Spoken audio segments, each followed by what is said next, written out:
अब बनवीर सीट पर बैठा है चित्तौड़ की, मजे आए उसको, राजा वाली सीट पे तो ठीक है यार, पावर खूब होती है, पर वो सोचता है कब तक, थोड़े दिन में तो उदय सिंह को सौंप देंगे ये लोग।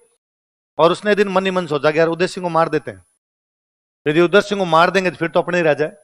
पर फिर उसके दिमाग में नहीं यार, उदय सिंह को मार भी देंगे तो चित्तौड़ वाले विक्रमादित्य को बना देंगे, भले कितना ही बेलखना है पर ये कह देंगे टेढ़ा है, पर सांगा का बेटा तो है, सांगा के बेटे को राजा बनाए।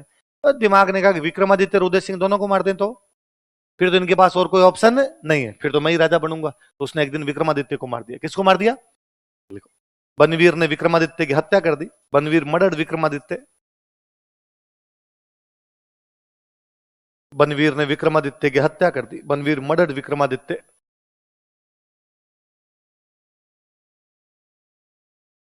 आगे की कहानी आपने छोटी क्लासों में सुनी और पढ़ी है कि वो उदय सिंह को भी मारना चाहता है। एक नौकर ये सब घटना देखता है, वो भाग के, उदय सिंह की दाई माँ थे पन्ना, क्या नाम थे?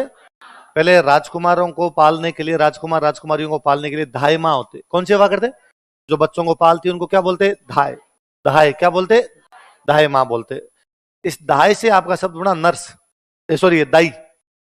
दाई बोलते हैं गांव में, डिलीवरी करवाने वाली महिला दाई। तो दाई दाई दाई दाई करते करते धाई, धाई से धीरे धीरे क्या बन गया वो दाई। तो वे महिलाएं जो राजकुमार राजकुमारियों को पाला करती, उनका ध्यान रखती, उनको क्या बोला करते? धाय। तो एक धाय है, उनका नाम है पन्ना। क्या नाम है? धाय है, इसलिए पूरा नाम क्या हो गया वो? पन्ना।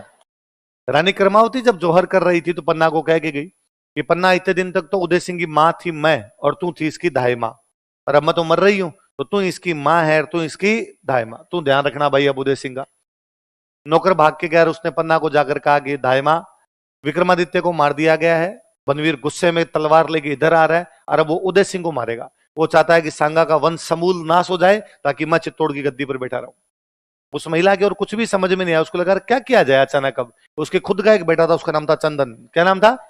उसने चंदन को राजकुमारों जैसे कपड़े पहनाए, उसको सुलाया और उसके ऊपर चादर डाल दी। बनवीर गुस्से के अंदर आया, उसने देखा कहाँ है वो उदय सिंह का है। तो उसने कई देर तक तो झूठी एक्टिंग की, क्यों मारना चाहता है, मत मार, तेरे को क्या मिलेगा, तेरे को राज चाहिए, रख ले चित्तौड़ का राज। मैं तो वापस, पहले ही हम तो बूंदी रहते थे राजकुमारों को लेके, मैं वापस उदय सिंह को लेके बूंदी चली जाऊंगी। बनवीर ने कहा तू पंचायती मत कर, बता कहां पर है। तो उसने गुस्से में वैसे कहा कि ये सोरान, यू मारना तो मार दे, क्या मिलेगा। बनवीर ने कोई चादर उठा के देखी नहीं, उसने तलवारें दे के चंदन को मार दिया। वो वहां से वापस निकल गया। उदय सिंह, पन्ना वो जाने के बाद पन्ना उदय सिंह को बाहर निकालती है, उदय सिंह को लेके वहां से निकलती है। आगे नदी पर जाकर वो चंदन का अंतिम संस्कार करते हैं और उदय सिंह को लेके आती है टोडा। कहां पर आती है? टोडा। ये टोंक वाला टोडा अपना यहां पर आती है। यहाँ के राजा को आगे कहती है कि भाई ये घटना हुई, तो हमें शरण दे। टोडा के राजा ने कहा नहीं भाई, जब बनवीर ने विक्रमादित्य को मार दिया तो मेरे को भी तो मार ही सकता है। मैं कल को आपको रखूं, कल को मेरे पे अटैक कर दे, रुपए टक के पैसे चाहिए तो ले लो, मैं आपको रख तो नहीं सकता। पन्ना यहां से जाती है डूंगरपुर। कहां पे जाती है? डूंगरपुर के राजा को सेम बात करती है। डूंगरपुर के राजा ने भी कहा कि ना पन्ना, पार नहीं पड़ेगी भाई, चित्तौड़ शक्तिशाली है, बनवीर शक्तिशाली है, पार कैसे पड़े। पन्ना को लगता अब क्या करें। पन्ना के दिमाग में आता है कि चित्तौड़ की संकटकालीन राजधानी कोंबलगढ़ है, चित्तौड़ के राणा पे संकट आए तो कहां जाए? कोंबलगढ़। राणा उदय सिंह है, सांगा का बेटा उदय सिंह, इसको बनना चाहिए। वो कोंबलगढ़ आते हैं। कोंबलगढ़ उन दिनों एक व्यक्ति के पास था, उसका नाम था आशा देवपुरा। क्या नाम था? आशा देवपुरा। कहां रहता आशा देवपुरा? कोंबलगढ़। इसके पास आए और आके पन्ना ने कहा आशा देवपुरा ये बात है और हमें और कहीं जगह नहीं मिल रही, चित्तौड़ की संकटकालीन राजधानी यह है, इसलिए राणा उदय सिंह को शरण दी जाए।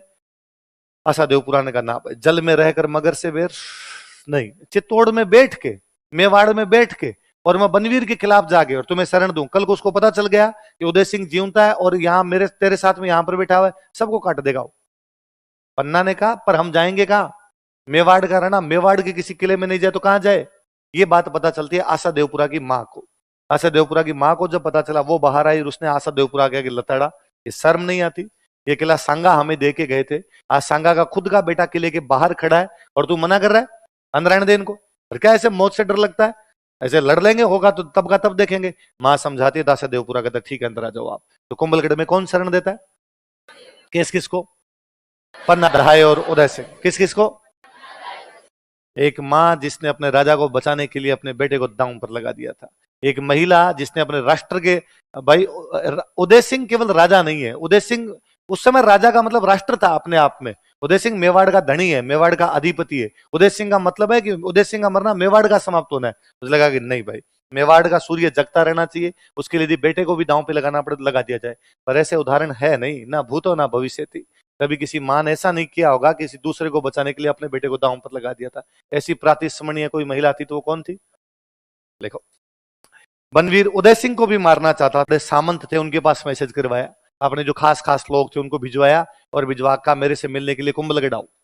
आए सामंत और उनको आकर, भाई शर्म नहीं आती तुम्हें? तुम कहाँ इस बनवीर के अंडर में बैठे हुए हो? बनवीर तुम्हारा राजा बना हुआ बेटा। सामंतों ने कहा तो क्या करें, संगा के बेटे तो सारे मर गए। रतन सिंह पहले सूरजमल के खिलाफ लड़ते हुए मारे गए, विक्रमादित्य उदय सिंह को बनवीर ने मार दिया। अरे उदय सिंह नहीं मरा है तो उस दिन मेरा बेटा चंदन मरा था, उदय सिंह तो ये रहा।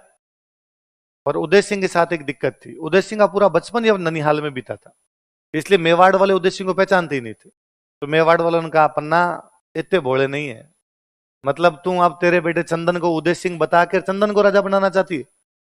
पन्ना जाने का बात सही है तुम्हारी, लोग इस प्रकार के धोखाधड़ी करते हैं, हो सकता है मैं भी तुम्हें धोखा देती हूँ। तुम उदय सिंह को पहचानते नहीं तो तुम्हें लगता भी होगा, पर उदय सिंह बूंदी का भाणेज है, बूंदी का भांजा है, तो बूंदी वाले तो पहचानते होंगे। जब इसका बचपन बूंदी बीता तो बूंदी वाले जानते हैं। बूंदी वालों को बुलाओ और पूछ लो। बूंदी वालों को बुलाया गया, बूंदी वालों को बुला पूछा गया, भाई इसको पहचानते हो क्या? उनका, अरे ये तो हमारे बड़ा भांजा उदय सिंह, कहां था तू इतने दिन? उसने कहा, ये मैं हूं, ये हमारा कुंभलगढ़ है और ये हमारी पावरी हो रही है। मैं इधर ही हूं भाई साहब, इधर रहता हूं। अब बूंदी वालों ने जब कंफर्म कर दिया तो पता चल गया ये कौन है, उदय सिंह। तो मेवाड़ वालों ने उदय सिंह का कुंभलगढ़ में क्या कर दिया, रास्ता। पर अब जब बनवीर 2-3 साल से राजा बना हुआ बैठा है, तो फिर कुछ लोग बनवीर के भी तो कांटेक्ट में, उनको पता बनवीर हटेगा तो अपने भी तो मंत्री हट जाएंगे।